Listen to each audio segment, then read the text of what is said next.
Onwe ihe o kwuru. Go ahead, please. Along the line. Listen. That place also that even the Fulani ejide na Igbo at crime scenes that our people Hire them. Hire them. Yes, because when I was in prison last year, I came across about 4 of them in prison. So we were discussing. So I was telling them that I had been to so states in the north. So I got them talking about what brought them into prison. So they told me that our people, they hire them their own now just to go do their job.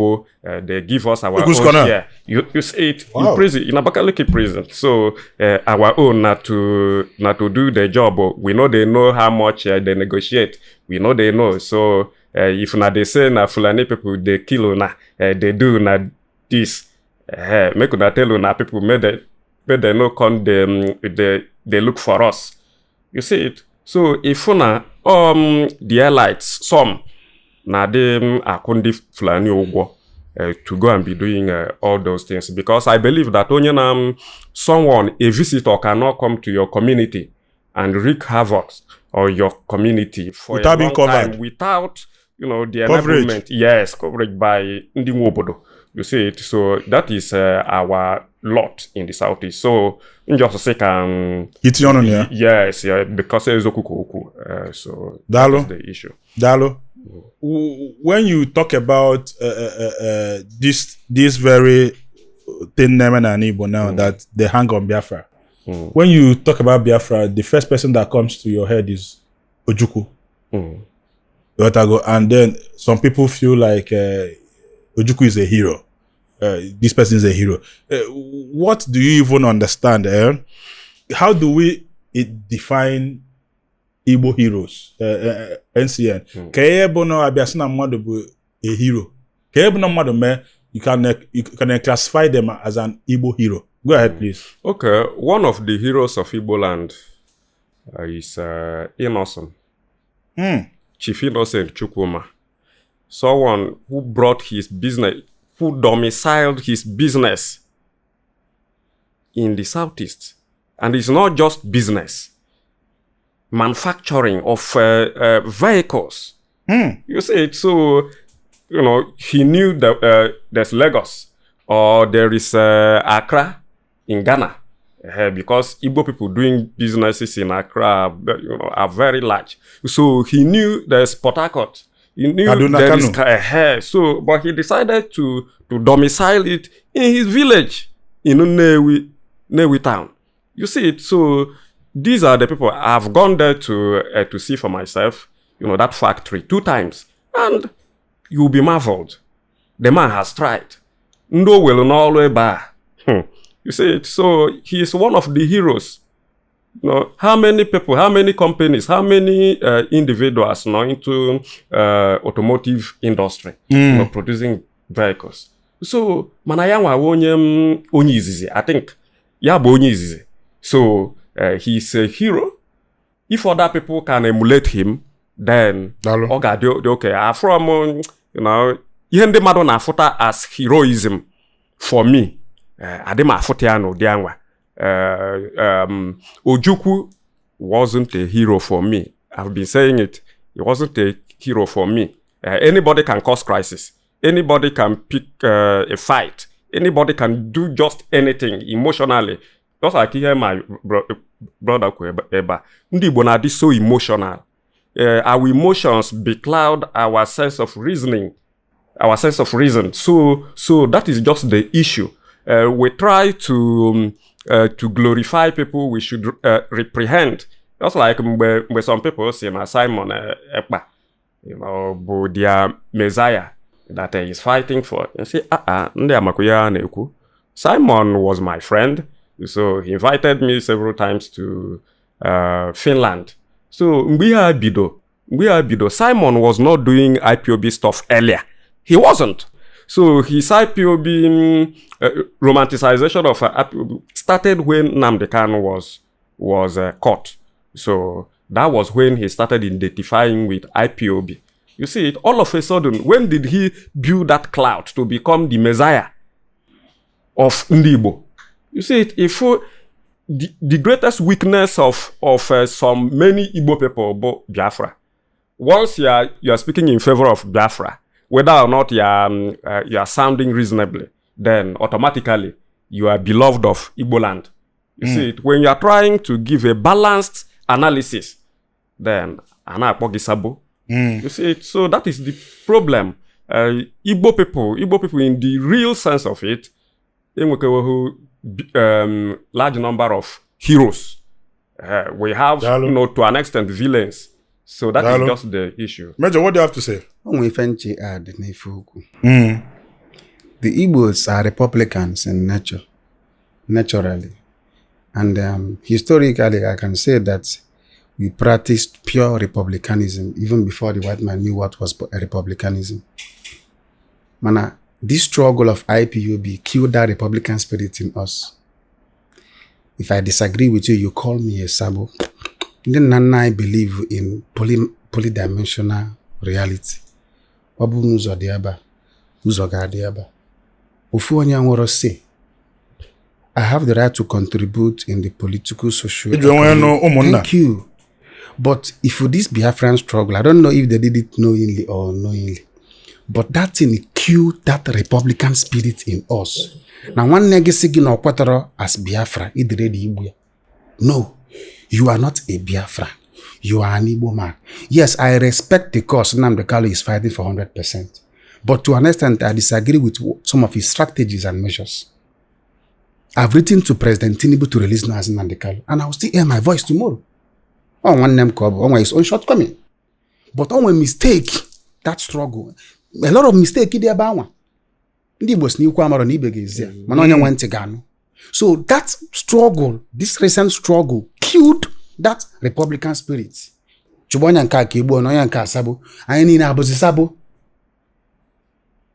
Strategy na dynamic. Onye na-asị gị na Biafra otu anyị si apụshunya ga work in this modern time. Onye nwa na-asị legasị. Do you know why Ojukwu lost? Ojukwu wasn't fighting Gowon. Ojukwu was fighting imperialism. Ojukwu was fighting the iron law of oligarchy. Ndị ji obodo ajise ike. Father kwa wike wa maluechi. Nigeria bụ oil well. Yes, the West na Amiokia. They won't let you go that easy. So Biafra... For you to go first, you must conscientize your mind. First. Freedom comes from the mind. Why Ojukwu failed? Ojukwu, if you study that war, Ojukwu at some point rejected some aid from the British government worth £600,000. Why? Because he saw it was as an ideological war. He had an ideological fight. And Britain wasn't ready to let Nigeria go. And you have to go wine in Nigeria. If I get Babu, how do we survive? No border. Obligate na again with the freedom as Biafrans. Obligate with this measure. Everybody will right to fight for free self-determination. Yes, I have the right too. When no school self, I go meet in the IPOB. And you confirm when no school as a student. But I'm not a follower. I don't believe in followership. I have a mind of my own. So there are a lot of things I don't agree in this struggle. A lot. Inekuna Biafra as a country or as a project is not feasible. Biafra as an it's not achievable. Biafra as an ideology will not die. Obligan ideology. Just like Catholicism now. Okay.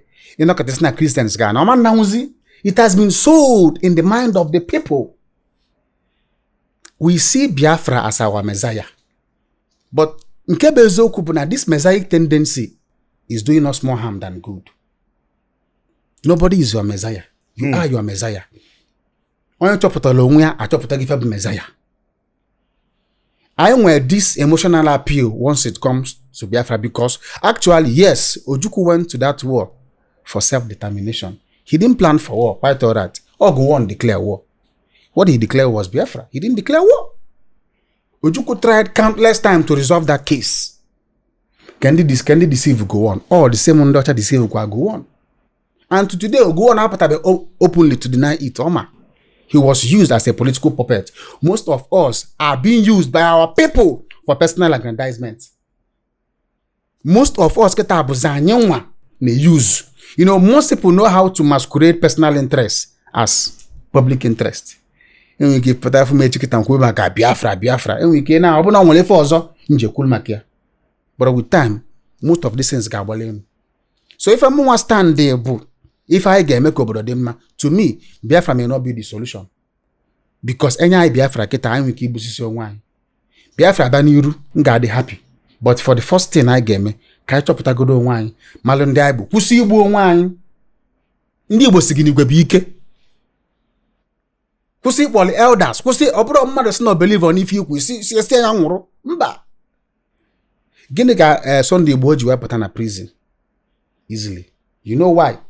All the same cause ọ na-fight ka Nnamdi Kanu na-fight for, mana ndị Igbo si na agwọ gbagba ya ma gịnị ha zere okwu.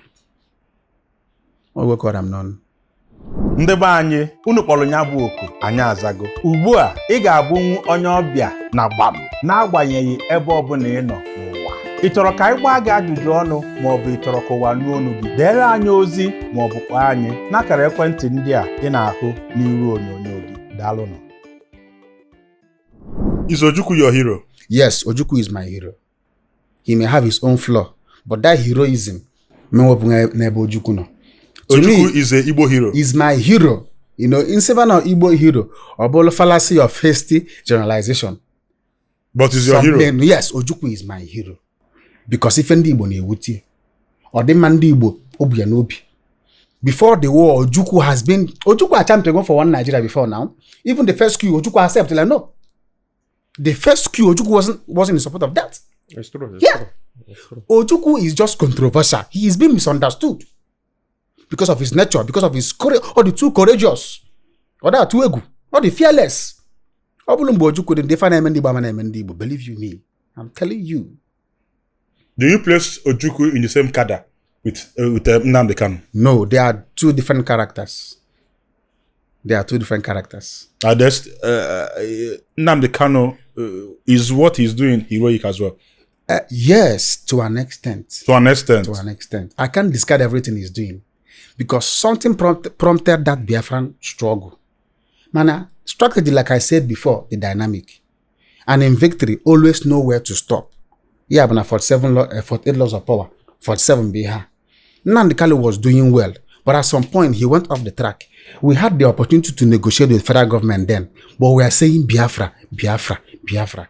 Okwa na woke ejelanu lelule. Natagodu fanka hane go first. Open Chukwu si na ga-enweta Biafra. It will still come in time. Chukwu kọdụ n'aka. Onwere fekali Chukwu na omume. In as much now, we are humans. We are co-creators. We have our role to play in the divine network of life. Mana Chukwu nwere the final say. Chi nwere the final say. Mekweta mo n'ekwetoro. Good news! From anywhere you are in the world, you can now be our guest on BAM. As long as you have an internet connection and a mobile device, you can now be interviewed from our studio anywhere in the world. Contact the numbers on your screen to book a session with us.